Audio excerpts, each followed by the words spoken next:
Yeah, man. I saw this article just now from a couple Big Eva people about how it's loving your neighbor to get the vax. Oh my You goodness. got to stick your arm with the experimental chemicals because that's what Jesus would do, and it's required. But then later in Obviously. the article, they said, well, the first sentence is like, well, it's a requirement. Love your neighbor, right? Hmm. And then later in the article, they're like, well, but it's a moral ought, but you shouldn't be excommunicated, and it's not necessarily sin, but it's an obligation.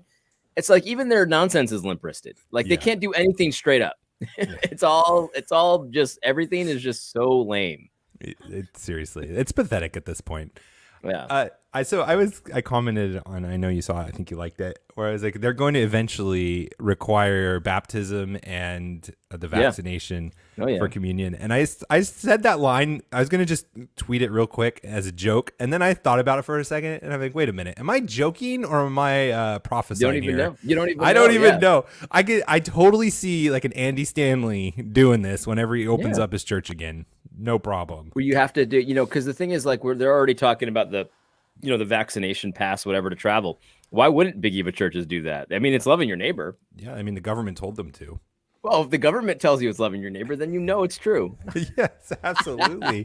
Have you been following the vaccine stories where like people have died from it? Of course, and they don't even really know if you get the vax, like if you can pass along the disease, like maybe you can pass it if you get. That's just so weird. It's just It's such a so weird weird. thing. I And the saw thing is, like, Russia's yeah, you can't drink alcohol for 2 months. yeah. Get the vax, but you can't have any vodka for 2 months. So Yeah. nobody's getting that vax. And then, No. but the thing is, it's just like again, like I just have to wonder. It's such a survivable disease. Yes, it kills people. We all understand, but it's such a survivable disease. Like, why do we have to bend all the rules for this one? I'm Hmm. not anti-vax. That's the thing, and I know people want me to be anti-vax, and I understand the arguments, and I admit that there's some compelling stuff, but like, why is this one the one where we do it in 3 months and we break all the normal protocols, and this has to be it? When I know that if I get it, I'm pretty much guaranteed to survive. I might not, but that's true of any day of my life. You know what I Yeah. mean? Hmm. I know this is my new theory because they stopped counting the cold or the flu this year. I bet Yeah. if you would look at the trends of the flu over the last 10, 15, 20 years and just this year replaced it with the data Yeah. we have with the COVID virus, Yeah. I bet the trend would not look anything crazier than the last 20 years Yeah. as far as Yeah. cases, deaths, whatever. I bet it's I pretty similar. listen. I don't know, but I I would don't not be either. surprised. I wouldn't Yeah. be surprised. If nothing would surprise me at this point. And it's just I just don't understand. Like this is the thing. Here's Mark in the comments is saying that his workplace is likely going to mandate the vaccine in order to work there, Hmm. which of course if I guess an employer can do that, but it's just like, why this one though? Like you never did that with the flu vaccine. You never did that with anything else. Hmm. Like, why is this? It just boggles the mind because it's just so obviously not that scary comparatively to other things. I know. But this is the one where the fear is ratcheted to the nth degree. It's just, I know that they're doing it intentionally, but I just don't understand why so many people are falling for it. I know, I man. don't want to get COVID. I don't want anyone to get COVID. I don't want to get sick ever. But Uh-huh. this is not the appropriate reaction. I just don't get it. It's like I went to sleep, I woke up, I was the same, and everyone was different. Yeah, it's a Twilight Zone episode for sure. But you know what's scary is whoever has that totalitarian mindset and the ability to do this stuff is going to realize it's going to be so much easier to get people to go along with things based on fear that is not so provable. Like this is obviously shown and provable that it's not Right. scary and dangerous. Right. I mean, I'm not saying it's not real and all that stuff, Right. but there's going to be things that they're going to be able to scare you about that you're not going to be able to prove like this. And they're going to be confident that you're going to fall for it because look at what we've done. It's so true.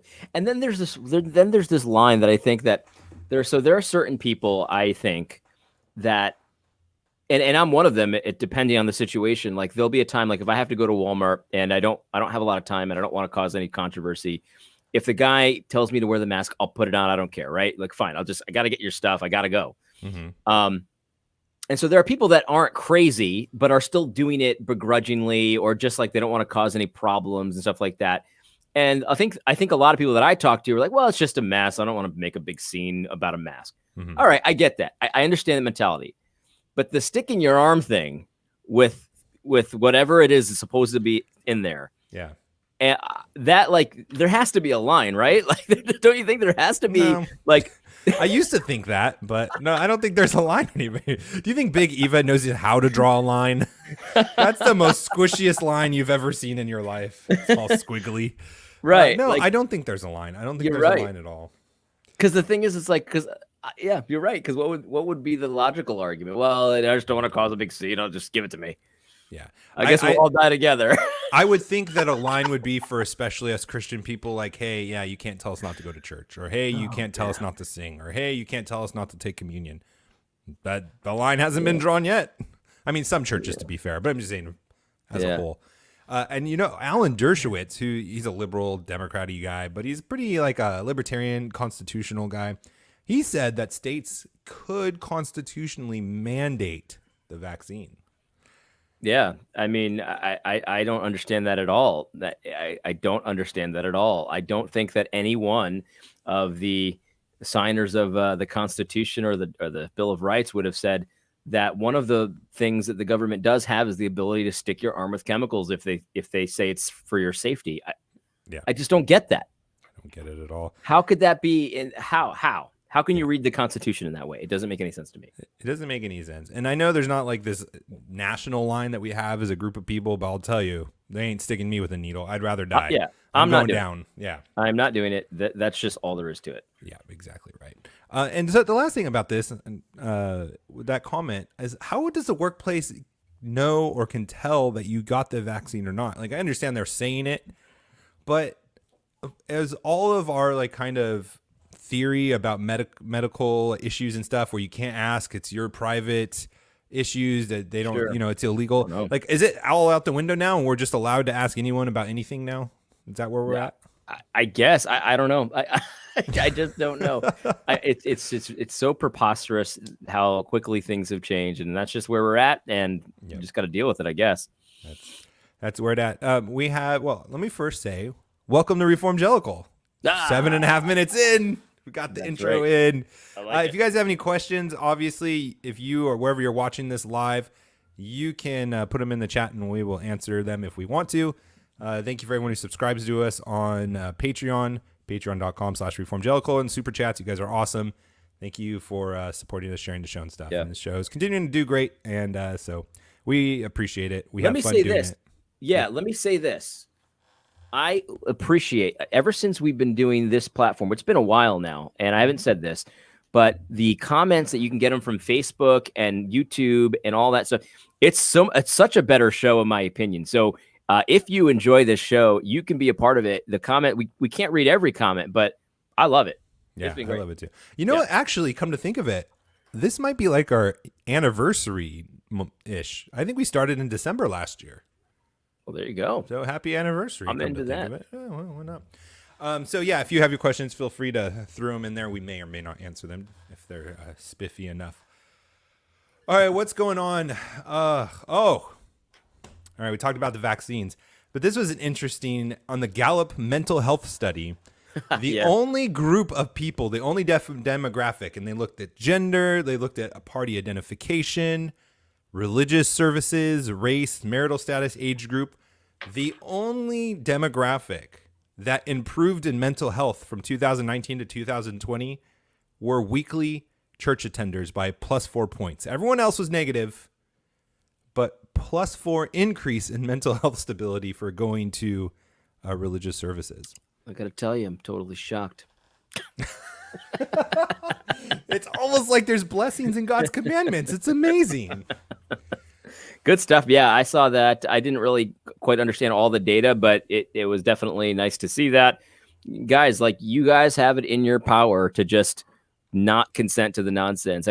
We got Noodle Legs here. Noodle Legs saying that the government won't mandate the vaccine, but businesses will, airlines, your employer, food store, stuff like that. And just like with this nonsense of don't go to church, it's too dangerous, you can just say no. Just like with this, I think there's opportunities, man. If businesses start doing that kind of stuff, eventually there's going to be opportunities for other businesses to rise up and say, we're not going to do the nonsense. So you want to go out to eat, but you don't want to get the vax, you can come here. There you go. You know what I mean? Like there's opportunities. You can just say no, and it might be slightly painful for a bit. You know what I mean? Like, you know, you might have to deal with Governor Newsom harassing you, you know, for a little while, and maybe fining you or, you know, doing stuff to you. It's not like there's no consequence to it. But going there though was such a great feeling of that camaraderie. That you don't realize you're missing, and then you experience it and you go back to the wacko world. And the same thing with the conference we were at, is you remembered what normality was like. Yeah. And it was so sweet and it was so good. And it almost like reassures you that your faith and the steps you do and the actions that you do that are religious actually means something here and now. And it kind of just, it's more like confidence builder than anything. Yeah. Yeah, that's actually interesting that you say that, because I was kind of thinking that I was thinking of camaraderie too, but in a slightly different way. Like, of course there is at church, you know, it was so great to be at church with everybody, and they're committed to never shutting down again. And there's a lot of confidence everywhere. That's great. But what I was thinking was, I've told the story, like for some reason, I'm always, when I see a Black or Latino person walking down the street where I live, there's so few of them, that I always like have this instant camaraderie, and I always give them, you know, one of these little nod, you know, and that's something that Black people do, just so you know. Like we always kind of, you know, Latinos and Blacks and minorities always do that.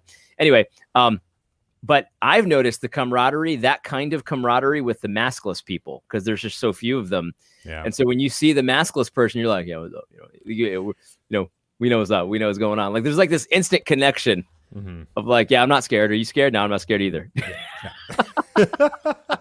Yeah, for sure. And I think that's, you know, if you are going to be one of those people that aren't going to take the vaccine no matter what, I would recommend just throwing away the mask now. Me, my wife, and my friends that are around us, we don't wear the masks, and we'll go into stores even if they, you know, require it, and just create the conflict, just to make the stand and the principle of it. And that's one of the things that I think, not just with the mask and not with even COVID, just with life, we're going to have to get really comfortable with dealing with those conflicts and understanding and just accepting that being a Christian, we're going to have more of those conflicts, I think, going forward in the next couple months at least. And just getting comfortable with it now. Right. It's almost like a training ground. And honestly, this is it. You know, people say it's just a mask. You can actually flip that around on them. Yeah, that's right. That's why you get the reps in now. That's why you play T-ball before you play hardball. It's just T-ball, but it's still important to do it. You know what I mean? 100%. That's very interesting. You know, you've kind of convinced me that I shouldn't even wear, even when I'm in a rush, or even when I'm trying to avoid a conflict. Because I do, like, if I'm with my son or something, or like if I'm in a rush, I'll put it on if they ask me to. Yeah. I'm at the point now where I don't put it on, like, you know, if they don't ask, you know what I mean? I'm just like, the sign's not working on me, but like if they ask, I'm like, okay, fine. You know what I mean? Yeah. And it's so weird too. Like, you'll walk into a restaurant, and even in Florida, where there's no mandate, you can't get fined, you can't go to jail for it. Yeah. You'll walk into a restaurant and everyone has them on. They've been trained already. I mean, I think it takes 30 days to create a habit. Yeah. And so it's been far past that. But most of the time, people don't even say anything. They don't like confrontation either. Yeah. So, I mean, and it's just, I don't know. I think it's a good practice exercise. I walked into Walmart the other day. You know how all the stores started to do that thing where only one entrance is an entrance and the other one has to be an exit? Whereas before, you could enter and exit anywhere you wanted. So I walked into Walmart. I think I was on the phone at the time too. And I walked into the exit one. And the guy goes, sir. And like, he like hunts me down. I'm like, what? And he goes, this is the exit, sir. I'm like, are you serious? And he goes, yeah, you got to go on the other way. So I was on the phone, and I was like, I just did it. Right. So I was like, fine. So I walked to the other side, and I'm literally 8 feet max from where I was. And I said, what is this supposed to do? There's nobody in the store. Nobody was coming. I'm in the exact same spot. And he said, sir, just please. And I felt kind of bad for him, you know, right? But I was just like, what? This makes no sense. Yeah, seriously. I got that same thing, not with the entering and the exit, but apparently, like, some stores have where you can only go one direction in the aisle. Oh yeah, I And never then do that. yeah, and so one of the workers called me out on it, like, sir, you're going the wrong way. I'm like, I finished elementary school a long time ago. I didn't even really follow the rules then. I'm not going to start now. And I just kept going. He didn't say anything. The going the wrong way. I've never even, honestly, never even occurred to me to pay attention to those signs. Absolutely not. Yeah. Yeah. No. I didn't even notice. I didn't even know I was breaking the rules because I just don't care. It's a stupid rule. I've lived my whole life through flu season, through the swine flu. Never gave a thought about which direction I was going in the store. I'm not going to So start I've now. definitely noticed them, but I've never once been like, oh wait, which direction is this? Like, I don't even know. Like, if you were to ask me, I would not know. Like, I see them there, but I don't know which way is which, you know? Right. It's like the butter is right there, but I have to go all the way around the Yeah, I'm not aisle and doing circle around just to not go the wrong way. So insane. No, I'm not doing that. And I know it's like private property and they can kick me out and they have the right to do Sure. that. Yeah, they do.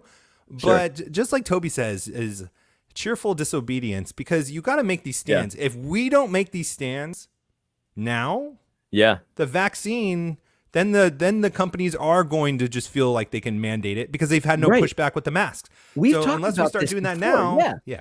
No, Matt, you're onto something here with this, because we've talked about this idea where people are like, well, I'll take the stand when it's for Christ. When they tell me to deny Christ, I will take the stand. Like, dude, you have to practice that. Like, you can't just assume. I do not assume that so many of these compromisers will actually not deny Christ when the time comes. Why would I? If you didn't at the small things, why would you at the big things? It makes no sense at all. No, not at all. I mean, I would absolutely be shocked if like Andy Stanley had a gun to his head and he said deny Christ and he didn't.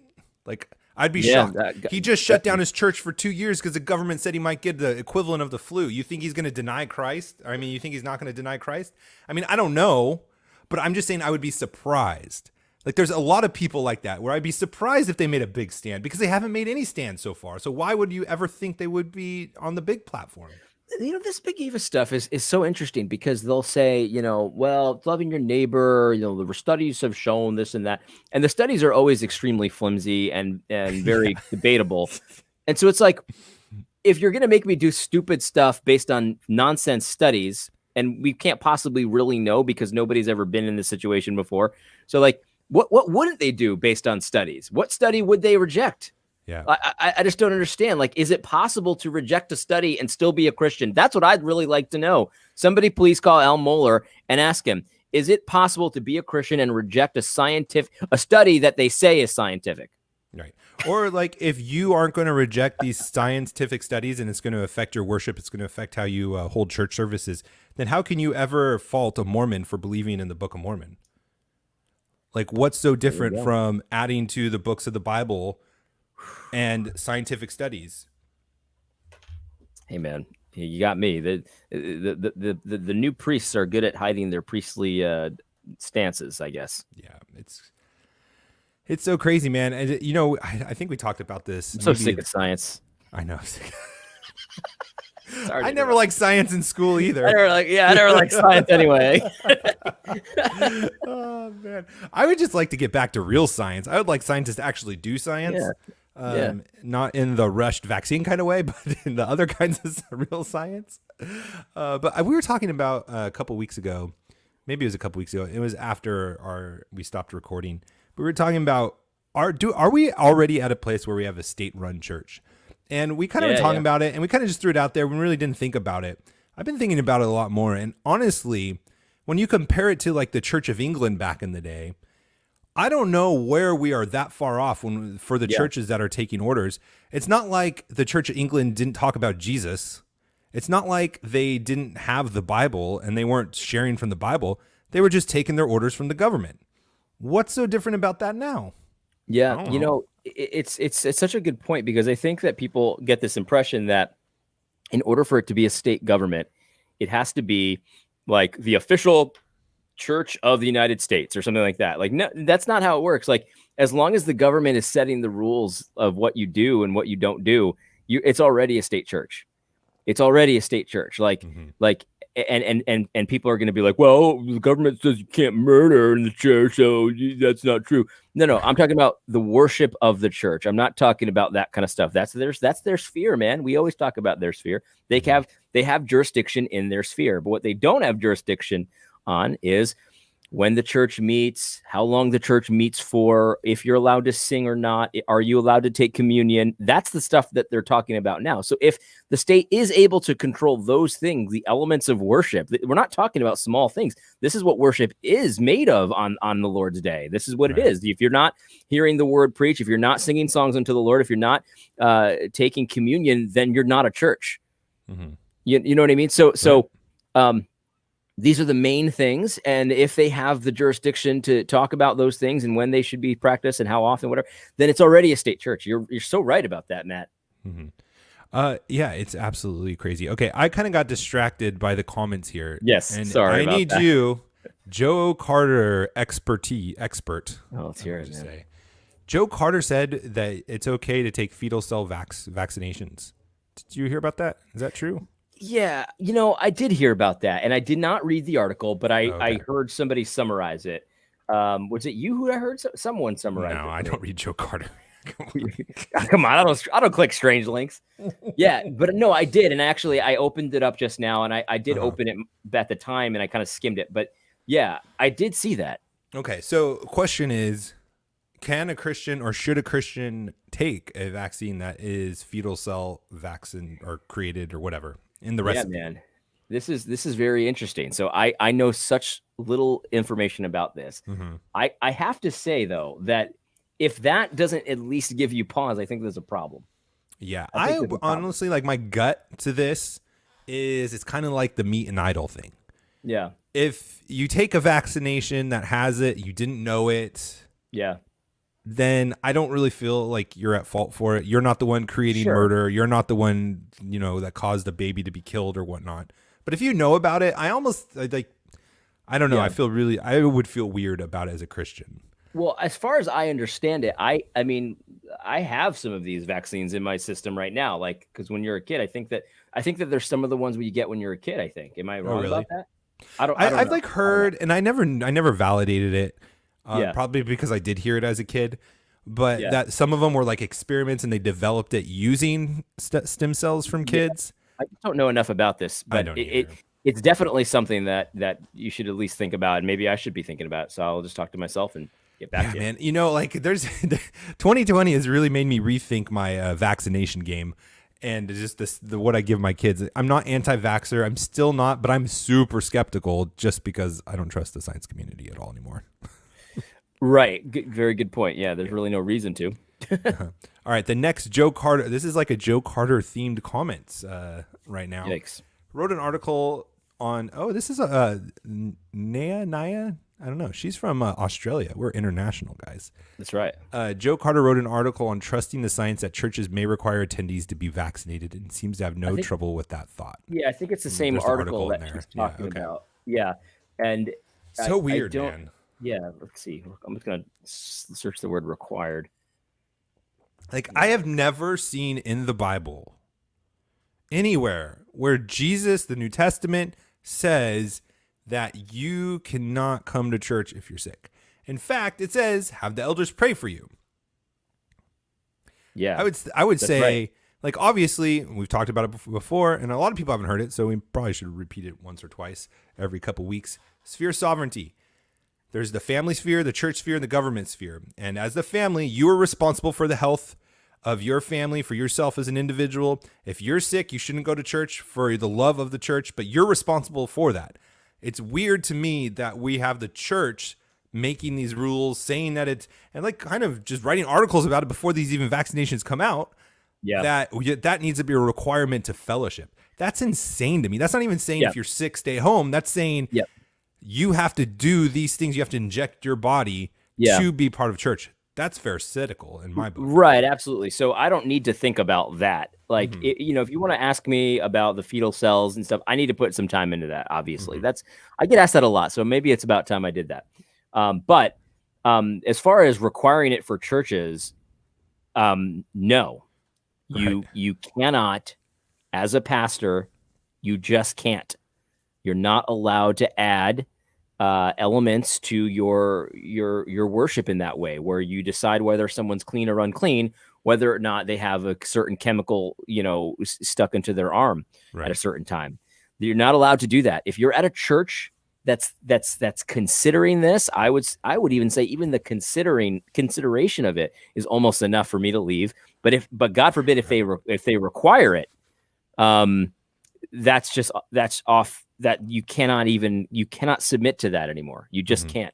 And when I say that, even if they're considering it, that to me, if it's a mature church, they should know the Bible well enough to know that they can't do that. If it's a young church and it's like a new fellowship, okay, I could give them a little leeway. You hash things out as the first time. But if these are like big players that have been studying the Bible for 30 years, they don't know that you can't add a certain drug or a certain chemical to decide if someone's clean or unclean for worship. If they don't know that and they're a big player, then get the freak out of there. Run like the Dickens, because that they don't have your best interests in mind. Yeah, absolutely. That's insane. That's even insane. being discussed. And it's not even because like just the fact that they're considering it is not even the issue that makes me say run, but it's the fact that if your foundation doesn't make that clear in the very beginning where you could consider it, that's the bigger issue for me. Right. It's that it's revealing your foundation isn't really solid where I can trust to submit to you in these kinds of things. You should go find another church. Same thing with closing churches down. Same thing, long term, I guess. I mean, everyone closed down first couple of weeks. No one knew what was going on, but yeah, that was crazy. Yeah, it was crazy. But like these long term closures, mask requirements, those kinds of things reveal the foundational cracks in the system. Not so much the issue of self is the big like divider for me. So, yeah, wow, we have a lot of people passionate about this. I love it. Good comments, guys. All right, let's turn to the most important thing in the world. At least that's what it feels like to me the last couple of weeks. Is this whole election thing. Have you done any more research since we talked last time, AD? Do I need to about the election? The election, fraud, coup, all that good stuff.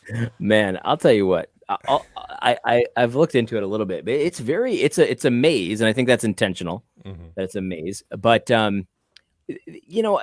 I just can't.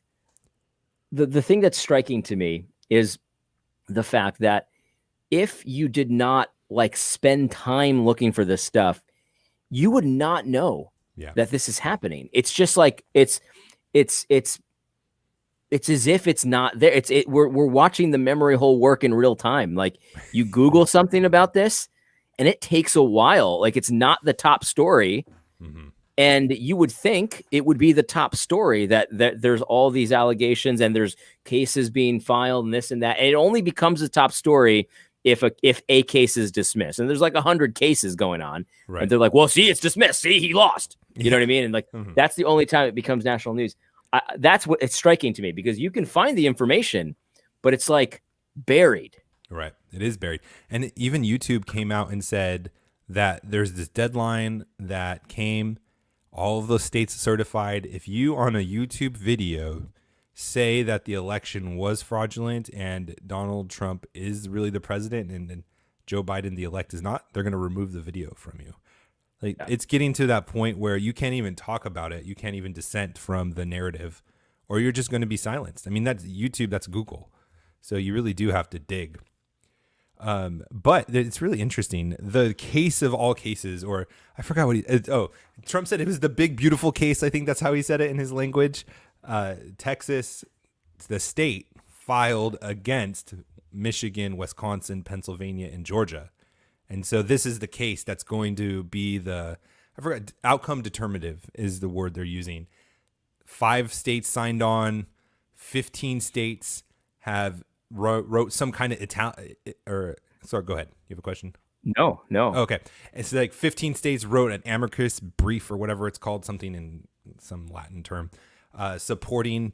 And I think there's one state or DC wrote to defend the defendants.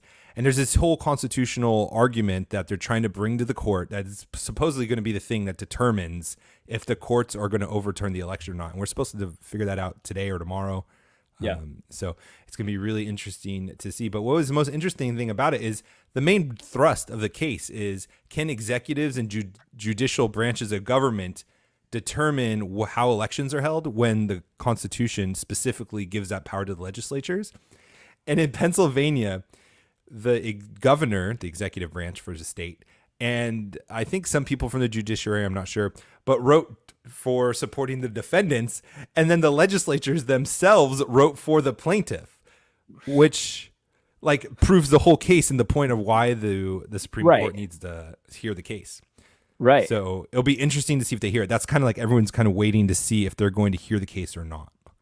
Yeah, I mean, I find that to be such amazing theater. I mean, I don't understand why they would delay in finding out whether or not they would hear it. I mean, it seems to be a very clear-cut thing. You know, got a lawsuit between states. That seems to be the whole purpose for the Supreme Court. At least that's what I thought. Yeah.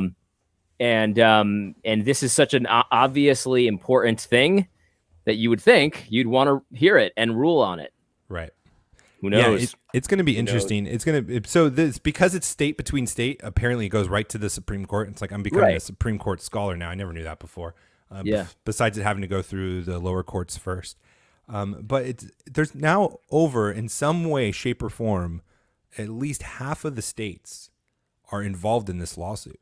Like, how can the Supreme Court not hear this case at this point? That's what I'm saying. Like, yeah. So I did know that the lawsuits between the states went straight to the Supreme Court, because I thought that was the whole purpose of the Supreme Court to begin with, like that, and then it evolved over time. I might be wrong about that, but I knew that was one of the primary purposes of it. Mm-hmm. That being said, like again, like if you don't hear this is why I talk about theater. Like delaying on deciding on whether or not to hear it seems like theater to me. It's just like waiting the last minute to punt to make or kick the field goal kind of thing, make it more dramatic. But it's like if there's ever a time where we need actual interpretation of what's happened, it's now. Right. Everyone's involved. Everyone's hearing about it. It would be shocking if they didn't take it. Yeah, it would be shocking, and it would be revealing. It would be revealing that really the court isn't there to do its job anymore, and I think it'd bring a lot of clarity about what needs to happen in the future. Because if we can't trust the state legislatures to hold lawful and honest elections, we can't trust the Supreme Court to rule on the Constitution. Then we sure aren't going to trust our executive branch. We're going to think he's not the legitimate president. Right. The union's over at that point. Right. Well, we definitely can't trust people to just do the right thing.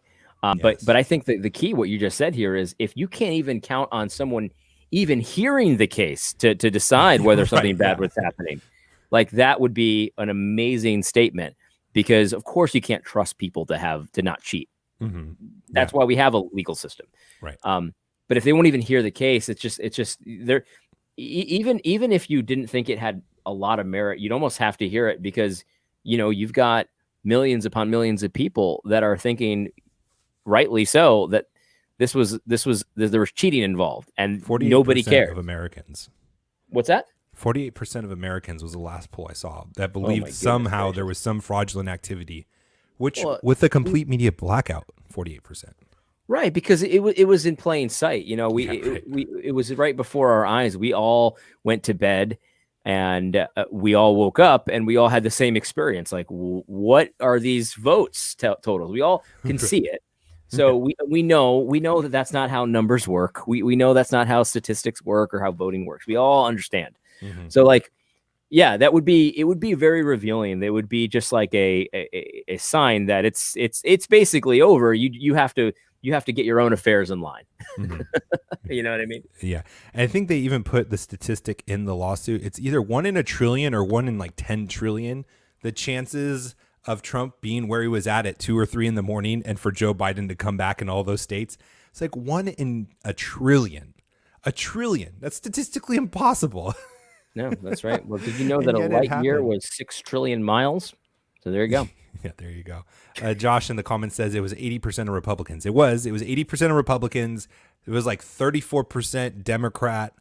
And then it was a group of independents, and like just putting it together, it was 48%. Yeah, there are reasonable Democrats out there, and I think that reasonable Democrats, And I do not include Big Eva in this category at all. They're not reasonable. Mm-hmm.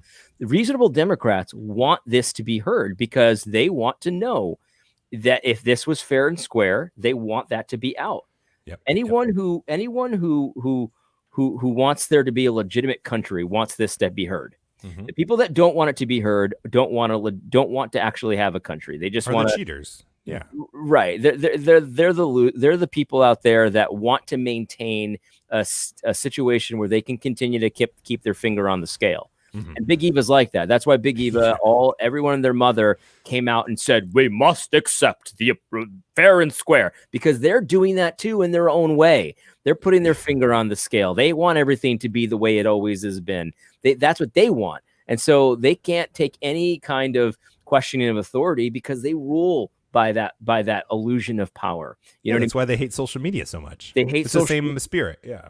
Right. They would be applauding if Twitter would kick guys like you and me off of their platform. They would love it. They would love if they were to put a little disclaimer on the bottom of 80 Robles YouTube videos. These theological statements are not approved by the official sources. They would love that if they could figure out how to make that happen. Right. Yeah. They would do it. So of course they don't want you thinking any way besides the approved way. Right. And so, but there are reasonable Democrats out there that they vote Democrats, not still sin. I'm not saying they're not sinners, but they're reasonable in the sense that you could actually talk to them. Mm-hmm. You know what I mean? You could actually talk to them and hash out ideas and stuff like that. There's a small percentage. Yeah. 30%, 1 out of every 3 is reasonable. That's the best you could hope for with Democrats. That's pretty good. Right. And the thing is, and I don't know if we talked about this last time, so I won't harbor on it too much, but if I was Joe Biden and I thought I won, I would demand to have all of these recounts. I would demand for it to be adjudicated and for people to have and see that I rightfully won, because it's going to make me more effective as a president. If I knew I won and I didn't cheat, and I knew I didn't cheat, I would call for these investigations all day long. In other words, you're trying to say if he actually does want the unity that he's calling for, this would be the first and most obvious and painless step that you could take if you hadn't cheated. So this would require, if you hadn't cheated, this would require, and I don't even want to even entertain this so much anymore because the cheating was so obvious, but if you hadn't, there would be very little effort required on your part, no capital burned. In fact, you have nothing but stuff to gain. You have nothing to lose, but everything to gain through this. But since that's a fantasy, he obviously did cheat. Then of course he's not, that's the last thing he wants. You know what I mean? Every single Democrat piece of this is acting like they know they cheated. The media, social media sites, they all.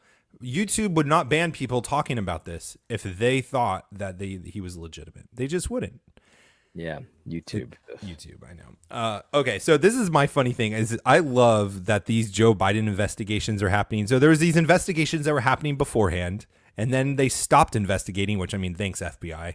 That's totally not political at all. Stopped investigating for 3 months, according to CNN, for Hunter Biden, and turns out his brother too. Of not just with taxes, but money laundering with the CCP, China.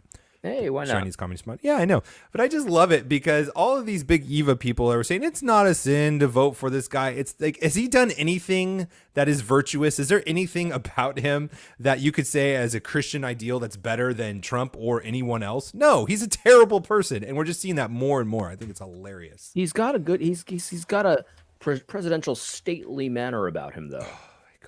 As he can't even walk and can't even put together 2 sentences, you know. He goes to the hospital because he tried to play with his dog and shower at the same time. Can't really blame the guy. I mean, he's old, you know. They're not trying to make fun of an old person, but you know, this is the thing, man. Big Eva. But we heard that he was the civil person. He was going to restore dignity to the office. I forgot all the things they said about him, but his whole family is literally engulfed in an FBI investigation. The FBI, definitely not conservatives, definitely not on our side, have been investigating them for 2 years. Like, is there anything about Big Eva that is like remotely plausible to believe anymore? Like, it's just, they're just a joke. They're just the approved, official, authorized church. That's what they Mm-hmm. are. Yeah. They're the authorized church, and you cannot count on them when it comes to anything controversial in any way, Mm-hmm. anything cultural, anything political, anything involving society. You can't count on them. You can count on them in general for the basic gospel. Good. I'm Maybe. glad they do that well. Very glad they do that well. What'd you I'm not say? even going to give him that, AD. You're not even gonna give them that. I'll give them Some that. of I'll them. give them Okay. that. I'll give them that. Because they But blend it with other things. That's the thing. and that's the problem, of course. Yeah, Right. That's the right. problem, of course. Mm-hmm. Yeah, it's funny. I was going to make the comment about how it's so funny you read books about people that lived through communism and totalitarianism, and you learned how to read the media where you read between the lines because the media couldn't say anything that was critical of the government. And we've kind of learned that through Twitter and social media, where the blue check marks, you don't really take them seriously. The censored material and the articles they say are been proven wrong, you kind of take them as more legitimate.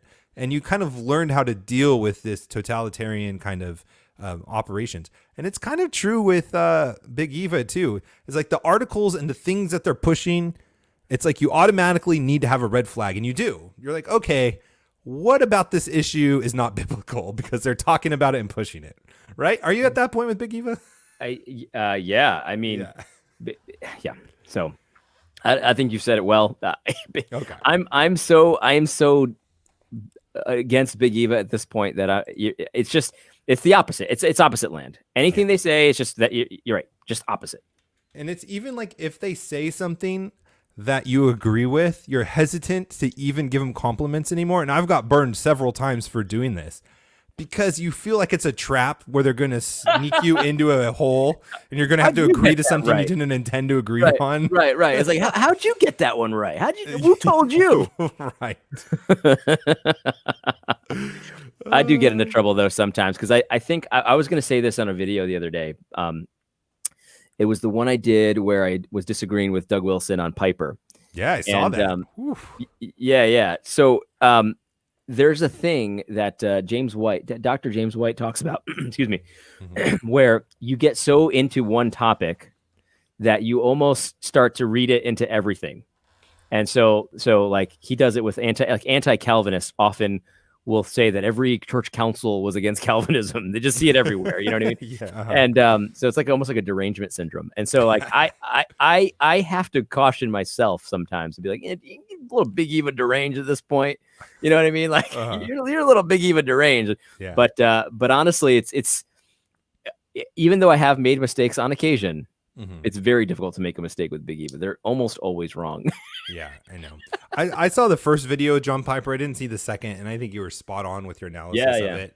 And I honestly think Doug Wilson, I don't know personally, but this is my hunch, is because John Piper kind of threw him a few bones back when he was getting scorched by people. I think they're friends. Yeah, I think they are friends. Get it. Yeah, I get it. You know what I mean? I get it. And I think he was right. You know, sort of like it was pretty good. You know, in the things that he said, but it's just like. But the thing is, though, that like in the trenches here, we need help in the trenches. We don't need help just in the ivory tower. And so I'm sure that if you got into an ivory tower debate with Piper about critical theory, that he would probably decimate you. You know what I mean? If you were a critical theorist, I have no qualms about saying that. Right. But in practical land, when I have to determine whether or not so-and-so said something that's racist or not, he didn't give us anything of value. I don't think, you know? And that's his MO, man. Seriously, like I could listen to him all day about the theology and the philosophy of dying to yourself and loving your wife. Sure. But then, and like, I'm sure he has great things to say, and I'm not even saying that tongue in cheek. He has really great things to say. Biblical Manhood and Womanhood. It was a pretty good book from what I remember. I read that a long time ago. But then it's like, okay, now the practical application, let your wife be sexually assaulted. Like, what about what you were just saying in your book? Yeah. No, but I think that analogy, I say it all the time, but I think that is him. That's like, he's great on the book knowledge and the philosophical of applying theology. But then when you get to practical application, it just goes off the rails, man. Yeah, no, you're so right about that. I had somebody, where was this? Somebody had reached out to me about that exact topic. I'm forgetting what it was, but yeah, it's just you're so right. It's just when it comes to down to practical land, it's just that's where things get a little wonky. And Yeah. I get a lot of pushback every time I talk about Piper, and I get it because I really enjoy Piper. I love him. He's brought me a ton of value. Same. Yeah. But it's just, like, look, I'm not gonna. Yeah. All I'll say is this. I just want to get you more in trouble. That's why I brought it up. He started out with talking about the Neil Shenvi debate with Razul, whatever his name was. And his first thing he says is, I didn't see a single point of disagreement between Neil and Razul. And Neil's a nice guy. So in his article about it, he's like, I was a little confused by that statement. And I'm thinking that was, if you don't see any differences between those two, they're debating a topic. They're both falling on different sides. I'm sorry, you're just not qualified to talk about this anymore. Yeah. You need to go back to the drawing board if you couldn't see a disagreement. And Neil's over here like, yeah, I was slightly confused by that statement. And listen, I get all the problems with Neil, but it was just funny. I'm reading Neil's article and I'm like, he's obviously like thinking in his head what I'm actually saying. Like, right, yeah. What the freak is that? He's like replaying you saying that over and over again so we can live vicariously through you. We need to coin a term, and there may be a term that already exists, where there's somebody who's an expert in one field and then they think they're qualified to talk in other fields. Yeah. And they're not. We need to come up with some kind of term. Not for here, but sometime we need to come up. I get it. No, I think that's something that happens all the time. And it's not that they can't talk about it, but they make these big pronouncements, I don't know. Yeah, they talk from an authoritative position. I'm not saying you can't have a comment or disagree or whatever. I mean, that's what we do, right? all day, right? All day long. All right, we got a question, and I'm going to read this question, not for the question, but for the first part, because, it's a compliment to us. Derek says, the best duo in podcasting today, and that's why you're going to have your question read. You two get it. Thank you very much, Derek. Have you watched John MacArthur's speech before his Q&A on Sunday? No. You got his answer. You got your question answered. You got your question in. I answered it, but I just wanted to read the compliment to us because, we need to hear that every once in a while. Oh, man. Oh, my goodness. All right. Idiot savant. Yeah. No, that's like for autistic people. The term is idiot. Tony. Tony also disagrees with the best duo comment. Yeah, of course you would. Understood. Yeah. I get it. Why haven't you plugged your show yet, Tony? I think every comment you have has your show, The Patriarchy, on it. The most shameless promoter I've ever seen in my life, but I love you, Tony. So I'm in a Twitter conversation right now, like while we're talking here. That's a good plug for our show. I've got a guy. Yeah. Well, listen, I got to stay out there. I got to stay in the streets, Otherwise, I don't know what's really going on. This is a real time show. In the moment. That's right. That's right. So we were talking about the vaccines, and I was kind of just making a few comments about something. And this guy talks about this article that I mentioned in the beginning of the show where they say you're obligated to get the vaccine. Let me read a quotation from this article. Mm-hmm. It says, first of all, it talks about the masks and how because masks can save other people, then you're obligated to wear the mask. And then it says, the same can be said for COVID-19 vaccinations. If by being vaccinated, we can protect others from illness, then we have a corresponding obligation given our Lord's commands to love your neighbors, to be vaccinated. And so I said that, how many laws are the Pharisees going to add, Right. And he took exception to that and said that was a hasty critique because they say that you can according to your conscience abstain. And so I said, but they said there was an obligation and they grounded it in God's law. And this guy's trying to say to me, I don't get this. Maybe someone in the comments can help me understand this. He says, the word obligation is how ethicists talk. You and I might conclude after reflection that there are better ways to love our neighbor. And the article offers that possibility. And so they're not making any proclamations about what I should or shouldn't do. So is obligation like a technical term that doesn't have its normal definition? I don't understand. Yeah, I don't know. Am I obliged? Obligation seems like I need to do it. Right. Right. I have an obligation to love my wife. That doesn't really mean I have a choice. I'm not saying you should or you shouldn't. I'm just saying you're obligated to. Is this a big Eva guy? It seems kind of squish. I don't think he is, but no. I don't think he is. I just don't get it. Maybe I'm just missing. Tony says you are obligated to be obliged to be obligated. Yes. That sounds about right. So yeah, I don't know. Make sure you watch the Patriarchy. Look at this shameless promotion that he does right here. I don't know. Maybe we're just not smart enough to understand the nuances of Big Eva's arguments there. I don't know. Yeah, I'm definitely not smart enough to follow a circular argument. I'm telling you. You're obligated, but you're not required. Yeah, but you're really obligated, but you're not really obligated. This is actually kind of common. Like it's like they have this category where you have to do it, but it's not a sin if you don't. Like I don't understand that. Like it's almost makes this. Then it makes like tiers of Christians. So it's like, well, you're not sinning, but like you're not that good of a Christian though. You know what I mean? Like I'm not loving my neighbor, but really not sinning. Yeah, I think Big Eva's loves to do that kind of thing. Oh yeah, they love it. It's membership. You're one of us, or you're not. Right? Doesn't mean you're not a Christian. I wonder if that's not going to eat at our country club. Right. Well, I wonder if that's how the Pharisees, thought about it too. Like, were they saying that?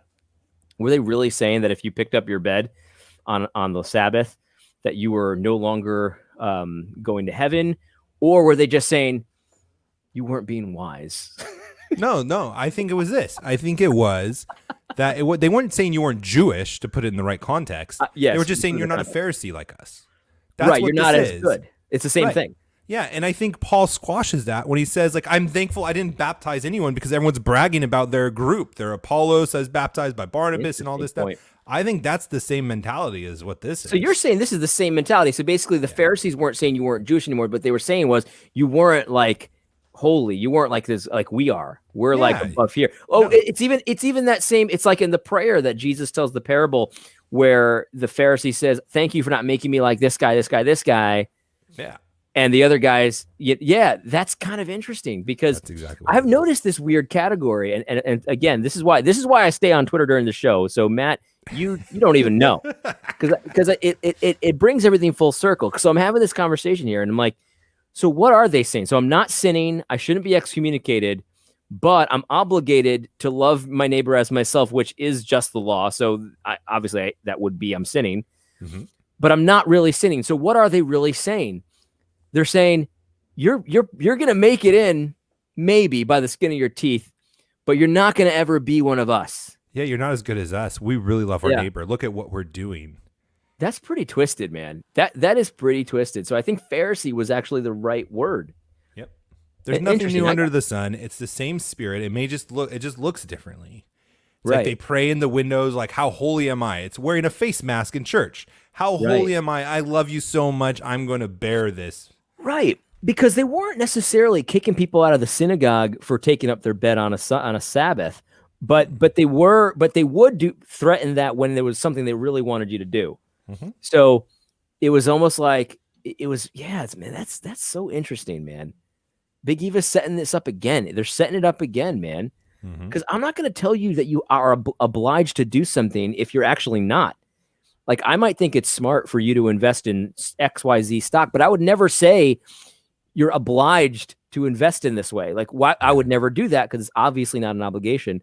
Right. Even if I think it's wise to invest your money rather than, I don't know, whatever. But you hear what I'm trying to say. Yeah, absolutely. And it's a pharisaical attitude. And it's a way to differentiate yourself and make you feel better than your brothers and sisters in Christ. Nope. No wonder I'm Big Eva deranged. Oh, for sure. Okay. Un-Canadian, which makes me skeptical, says, let's stay on topic about the real issues that matter. Well, what issues do you want us to talk about? I mean, throw something out there. This goes back with my fear that everyone says, like, this show's been really great lately, but I don't know why it's been really great. You missed it. You missed what he said, though. Oh, did I? He missed the rest of the comment. The real issue is, when is this show getting a winsome intro song? Submit your songs to matt@howtobuildatent.com and maybe we'll throw one in there. Although I do love our little halfway through a conversation start the show. I do too. No one does that. No one does that. What if we did it like this, where we started it halfway through the conversation and then when you said, welcome to Reformed Jellicle, that's when the intro music started. So it would start like 10 minutes in, 20 minutes in. Oh, that would be good. All right. If you want your intro / mid-roll take, submit it. I love it, man. I love it. So what else we got here? Should I check Twitter? Yeah, check Twitter. What other conversations have you been carrying on with while we've had this That was show? the only one. It was only a couple tweets. Uh, Tony says, "You know what show has a great intro?" I'm guessing he's going to tell us. I'm guessing. Yes. Oh my goodness. Okay. Yeah. So I don't know what else to say. We can go into other topics, but we only have 4 minutes left. You only have 4 minutes. Let me say this. I think Okay. that I do think that the next few weeks are going to be pretty weird. And so Yes. I think that you're going to be bombarded with fake information, real information, kind of good information, kind of bad information, and it's going to be very difficult to decipher. And so I would suggest over the next few weeks is that when you see stuff on Twitter or on Fox, if you still watch Fox or wherever you get your news, like take a deep breath before you react to anything, because there's the misinformation that's going to be out there over the next couple of weeks, I think is going to get to the insane levels. It might not even all be related to the election. I have a feeling that this alien stuff is a distraction tactic. You know, I can't believe we didn't talk about that. Yeah. No, so I think stories like that get put out at key times and when they want to distract. So just keep your head on straight. Put it that way. Keep your head on straight. Pray for wisdom.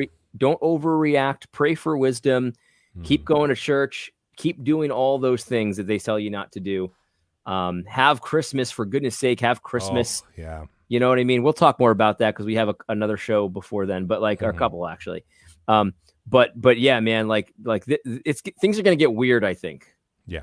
You are obligated to have Christmas this year. There we go. You are obligated. Man. Wow.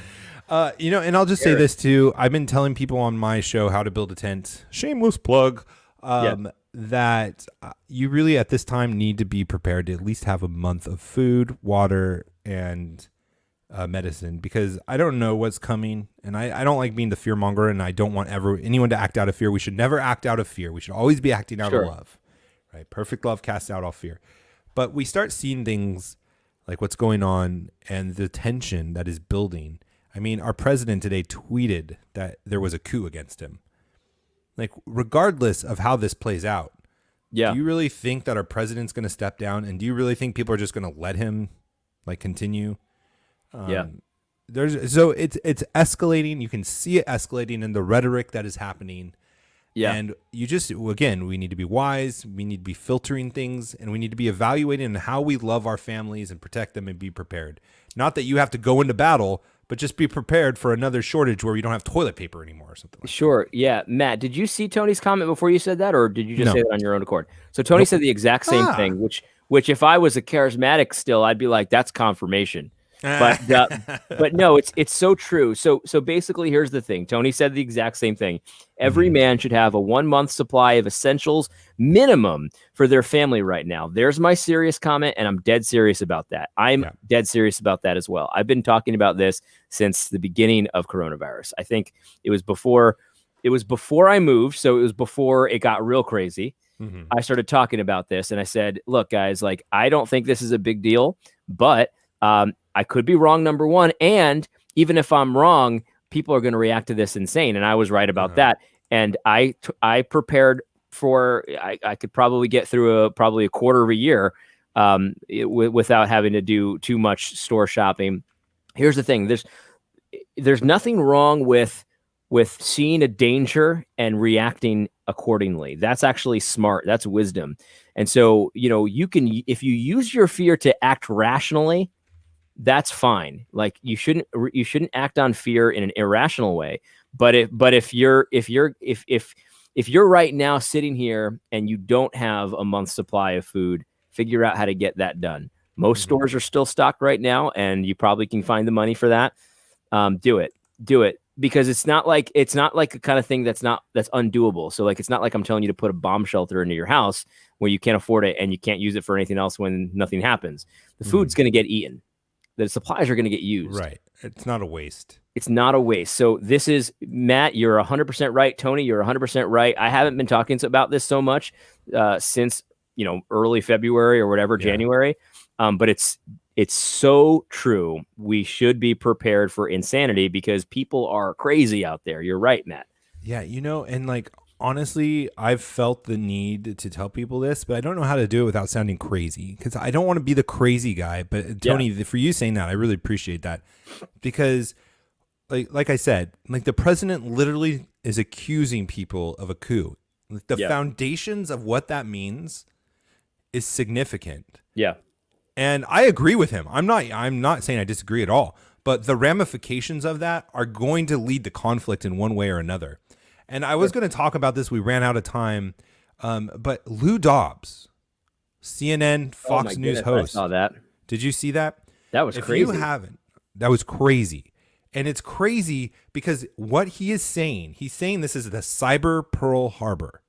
And he has this statement. If you haven't checked it out on Twitter, you need to go, or you can watch my show. I cover it tomorrow. And he lays out things where if he is not telling the truth and he doesn't have the evidence he says he has, he's getting fired and he's going to be sued for libel and destroying the reputation of these companies and these individuals.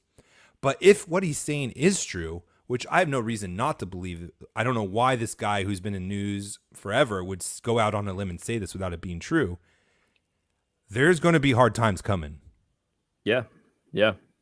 So not a downer. It's just about being not prepared. That's it, man. Tony said it in the chat. We shouldn't panic, but we should prepare for others to panic. Definitely. Exactly right. Definitely. Exactly right. All right, guys, on that high note. Get your affairs in order. And I let me just literally end it on a high note is just because tough times are coming, I think good is going to come out of it. Oh yeah. And that may be my little post-mill talking. No, I'm just kidding. I'm not post-mill. Even though I'm talking at a post-mill conference in a couple weeks, is God is using this for good. And I think good is going to come out of it. There's been a need for a long time for our country to shake out the corruption. And I think it's coming. I just think it's sooner than later, and we need to be prepared for it and what that entails going through. Can I tell you what I hope? Yeah, please. I hope that the tough times that are ahead will put me out of a job. And what I mean by that is that I hope that this nonsense that's being toyed around with, this critical race theory stuff, looks so irrelevant and childish because of the troubles that we face. Like we'll need to galvanize together and be like, okay, well, let's put away these toys and start focusing on real stuff. That's what I hope. I don't think it's going to actually happen, but that would be amazing. Imagine if this kind of stuff galvanizes the actual church. And so we can stop talking about stupid things like how much representation we have of women in our on our stage and stuff like that. Yeah, seriously, please let that happen, Lord. Oh, I got pre-mill people representing. Nice. Oh, I love it. Oh my goodness. But also, AD, you're not going to be out of a job. We're just going to have to do Reformgelical daily. That's right, man. I'm all about rebranding and readjusting. Pivots. You got to pivot in life. If you're not pivoting, you're not changing. You're dying, man. That's right. Hashtag the Gospel Coalition. All right, everyone. Thank you for joining live. Appreciate you guys being flexible with us, joining a little later than normal. Next week, Thursday, 7:30 p.m. Eastern time. Join us live. And if you don't, you can catch us wherever you listen to podcasts or on YouTube until they ban us on Fridays. We'll talk to you next week. God bless. God bless. Take care.